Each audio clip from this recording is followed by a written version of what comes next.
তো নমস্কার বন্ধুরা, তোমাদের সবাইকে ওয়েলকাম আমার নতুন এই ইউটিউব চ্যানেলে। তো এটা আমার প্রথম এই চ্যানেলের প্রথম ভিডিও। তো এখানে আমি বাচ্চাদের সম্পর্কে, বাচ্চাদের টেক কেয়ার কীভাবে করতে হয়, যেহেতু আমি এক নতুন মা, আমি আমার বাচ্চাকে কীভাবে টেক কেয়ার করি সেই বিষয়গুলো নিয়েই আলোচনা করব। আর একজন নতুন মা কী কী সমস্যার সম্মুখীন হয় একটা ছোট্ট বেবিকে নিয়ে, সেই সমস্ত বিষয়গুলো আলোচনা করব। তো তোমাদের যদি এই বিষয়গুলোর ওপরে ভিডিও দেখতে তোমরা ইচ্ছুক হও, তাহলে আমার এই চ্যানেলটিকে সাবস্ক্রাইব করে রাখো এবং পরবর্তীতে যে ভিডিওগুলো আসবে তার নোটিফিকেশনগুলো তোমরা যাতে সহজেই পেয়ে যাও। তো আজ বিশেষ কিছু বলবো না, তো একটা বিষয় নিয়ে, খুবই গুরুত্বপূর্ণ একটা বিষয়, সেই বিষয় নিয়ে আমি আলোচনা করতে চাইছি। এটা হচ্ছে একজন নতুন মায়ের পক্ষে এটা খুবই চ্যালেঞ্জিং। এই যে মায়ের বুকের দুধটা একটা বাচ্চার পক্ষে যে কতটা উপকারী সেটা আমরা সবাই জানি, কিন্তু অনেক মায়েরাই এই সমস্যায় ভুগছেন যে ঠিকঠাক বাচ্চাকে বুকের দুধ খাওয়াতে পারছেন না। এই ব্যাপারটা মানে আমিও ফেস করেছি, এবার এখনকার বেশিরভাগ মায়েরাই এই ব্যাপারটা ফেস করে থাকেন। তো যাই হোক, আমি 3টে টিপস ফলো করে এই ব্যাপারটা মানে 100% উপকারিতা পেয়েছি। তো তোমাদেরকেও বলবো এই 3টে টিপস মন দিয়ে শুনে যেভাবে আমি বলবো সেভাবে যদি তোমরা মানতে পারো, তো তোমরা উপকৃত হবে, 100% হবেই। যেহেতু আমি হয়েছি, তোমরা হতেই হবে তোমাদের। ঠিক আছে, তো ভিডিওটা স্কিপ না করে তোমরা দেখতে থাকো। এবার তোমাদের বলি যে প্রথমেই তোমরা যেটা করবে সেটা হচ্ছে প্রচুর পরিমাণে জল খেতে হবে। এটা তো জানোই যে মায়ের বুকের দুধের 70% কিন্তু জলই। তো আমরা যদি জল না খাই তাহলে সেটা তো দুধটা তৈরি হতে পারবে না, না? তো প্রচুর পরিমাণে জল, একজন প্রাপ্তবয়স্ক মহিলা বা পুরুষ যে পরিমাণ জল খায় তার থেকেও কিন্তু প্রচুর পরিমাণে বেশি জল তোমাদের খেতে হবে। আর একটা জিনিস, প্রোটিন জাতীয় খাবার যতটা পারবে খাবে। আর পেট ভরে ভাত, এগুলো তো ভাত, সবজি, বিভিন্ন শাক সবজি এগুলো খেতে হবে। আর ঘুমটা বিশেষ করে বাচ্চার ক্ষেত্রে, বাচ্চা যে রাতে এই সব নিউবর্ন বেবি বা ছোট বাচ্চারা রাত্রের দিকে একটু বিরক্ত করে, তো রাতে মায়েদের ঘুম হয় না। তো সেই ঘুমটা আমি বলবো সকালের দিকে বা দুপুরের দিকে বাচ্চার সাথে ঘুমিয়ে সেটাকে ঠিকঠাক করে নিতে, কারণ ঘুমের ঘাটতির জন্যও কিন্তু অনেক সময় ব্রেস্ট মিল্কের বৃদ্ধিতে সমস্যা হয়। তো যাই হোক, এইগুলো তো সাধারণ গেল কিছু টিপস। তো এইবার আমি যেটা বলবো সেটা সবচেয়ে উপকারী যে টিপসটি, সেটা হচ্ছে জিরে ভেজানো জল। তো তোমরা এটা কিভাবে করবে? জিরে ভেজানো জলটা প্রথমে রাত্রেবেলা 1 গ্লাস জল নেবে, সেই জলের মধ্যে 1 চামচ জিরে দিয়ে একটা চামচ দিয়ে নেড়ে দেবে, জলটা দিয়ে কিছু দিয়ে ঢাকা চাপা দিয়ে রেখে দেবে। আর সকালে ঘুম থেকে উঠে বাসি পেটে ওই জিরেটা ছেঁকে জলটা খেয়ে নেবে।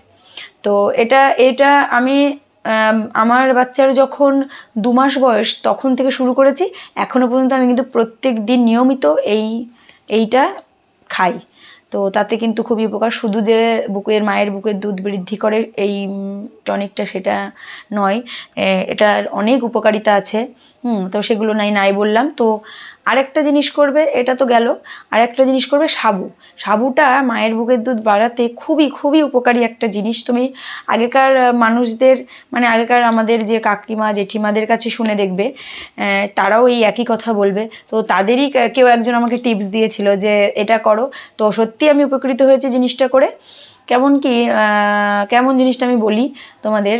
প্রথমে হচ্ছে সাবুটা মোটামুটি 1-2 ঘন্টা আগে ভিজিয়ে রাখবে, তারপরে দুধ দিয়ে সাবুটাকে জাল করবে, তা একটু চিনি দেবে, স্বাদ অনুসারে নুন দিয়ে, তারপরে একটু পাতলা করে নিতে হবে। পাতলা খেলে মানে উপকারটা বেশি পাবে। গেল এটা। আর যদি তোমরা মনে করো যে এর হচ্ছে রেসিপি চাই, তো আমাকে বলো, আমি নেক্সট ভিডিওতে এর রেসিপিটা শেয়ার করে দেবো। এরপরে লাস্ট যেটা, সেটা সবচেয়ে বেশি উপকারী, এটা আমি বলবোই। এটা হচ্ছে একটা এই মানে মায়ের দুধ বৃদ্ধির উপায়ের জন্যই এটা করা বিশেষভাবে। তো এই যে আমি তোমাদের দেখিয়ে দিচ্ছি, এই যে এই পাউডারটা এই যে দেখে নাও, এই পাউডারটা, হ্যাঁ এই পাউডারটা, এটা বুঝতে পারছো কিনা জানি না, এটা হচ্ছে ল্যাকটোনিক গ্র্যানুলস।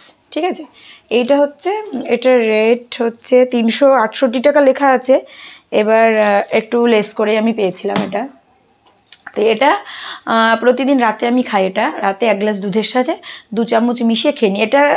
এটার গায়ে লেখা আছে এটা দুবার খেয়েও হয়, কিন্তু আমি যেহেতু এই দুটো টিপস ফলো করছি, আগের যে দুটো টিপস ওটা ফলো করছি বলে এটা আমি একবারই চালাচ্ছি। তোমরা যদি মনে করো এটা দুবার করে খাবে তো খেতে পারো।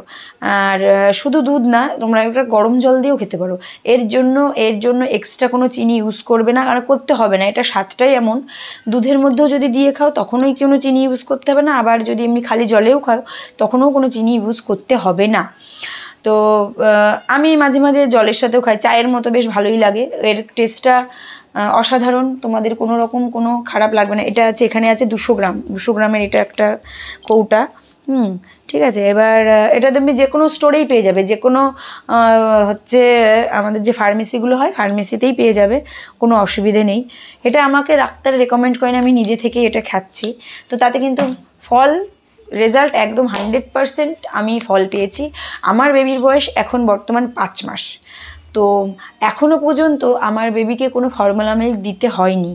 মাঝে কিছুদিন আমার সমস্যা হচ্ছিল, তো এইগুলো যেই চালু করলাম আমি 2 দিনের মধ্যেই রেজাল্ট পেয়েছি। কিন্তু তো তোমাদেরকে আমি এটাই বলবো যে একটা বাচ্চাকে ফর্মুলা মিল্ক দেওয়ার আগে এই টিপসগুলো ফলো করো। যখন দেখবে এইগুলো করেও বা ডাক্তারের পরামর্শ নেওয়ার পরেও কোনো সমস্যা হচ্ছে, তখন তো ফর্মুলা মিল্ক ছাড়া উপায় নেই।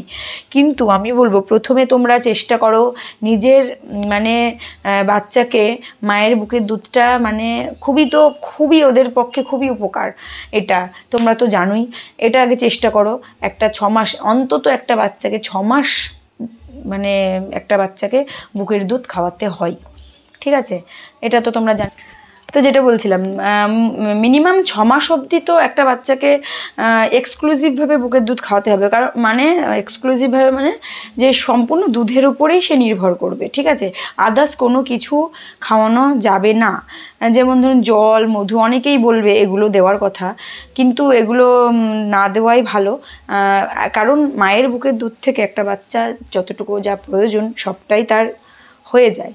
ঠিক আছে, তো 6 মাস পর থেকে আস্তে আস্তে করে তাদেরকে সলিডের সাথে পরিচয় করাতে হবে, তারপর আস্তে আস্তে দিতে হবে। একটা দুধ থেকে হট করে ভাত ডাল দিয়ে দেবেন সেটা তো হয় না। তো আস্তে আস্তে একটা একটা করে সেটাও সব আমি পরবর্তী ভিডিওর মাধ্যমে সব জানাবো আপনাদেরকে। ঠিক আছে, তো এটাই বলবো যে তো আপনারা আমার এই টিপসগুলো ফলো করুন। যদি উপকার পান অবশ্যই কমেন্ট করে জানাবেন, এবং অন্যরা যাতে এই বিষয়টা জানতে পারে প্লিজ ভিডিওটা শেয়ার করে দেবেন। এবং যারা প্রেগনেন্ট মহিলা আছে বা নতুন মা আছে তাদেরকে একটু জানাবেন, মানে তাদের কাছে একটু পৌঁছে দেবেন, শেয়ার করে দেবেন। আপনার উপকার নাই হতে পারে, কিন্তু তাদের কিন্তু খুবই উপকার হতে পারে। তো এই বলে আমার ভিডিওটা আমি এখানেই শেষ করছি। নমস্কার।